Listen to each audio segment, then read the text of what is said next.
এবারের বিশ্বকাপেও একটা জায়গায় সব ক্লাবকে ছাড়িয়ে আতলেটিকো মাদ্রিদ। গ্রেটেস্ট অন আর্থের ফাইনালে টানা তৃতীয়বার সর্বাধিক ফুটবলার খেলবেন মাদ্রিদ ক্লাবটি থেকে। এবার অবশ্য আগের সব রেকর্ড ভেঙেছে, খেলছেন সর্বোচ্চ 9 জন। পরের অবস্থানে আছে বার্সেলোনার 8 ফুটবলার, যারা সবাই খেলবেন স্পেনের হয়ে। 48 দেশের বিশ্বকাপ শুরু হয়েছিল 1248 জন ফুটবলার নিয়ে। তবে শিরোপার লড়াইয়ে দুদেশের এখন টিকে আছেন মাত্র 52 জন, আর যারা প্রতিনিধিত্ব করছেন 28 ক্লাব। গ্রেটেস্ট ওয়ান আর্থ শুরু করেছিল সবচেয়ে বেশি ম্যান সিটির 19 ফুটবলার। তবে সময়ের ব্যবধানে এখন সবাইকে ছাড়িয়ে আতলেটিকো মাদ্রিদ। ফাইনালে 9 ফুটবলার ক্লাবটিকে প্রতিনিধিত্ব করবেন।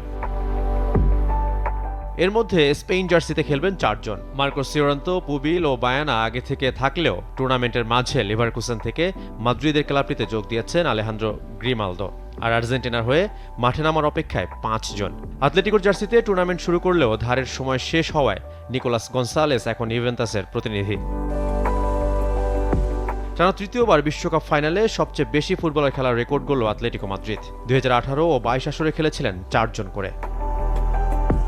এক ক্লাবের হয়ে সবচেয়ে বেশি ফুটবলারের ফাইনাল খেলার রেকর্ড এটি। এর আগে 2006 আসরে ইউভেন্টাসের হয়ে সর্বাধিক 8 ফুটবলার খেলেছিলেন ফাইনাল। সেন্সিটিভিটি আমার নাই, আছে হোয়াইট প্লাস প্রো সেন্সিটিভ। দাঁতের সেন্সিটিভিটি ভুলে খান মন খুলে।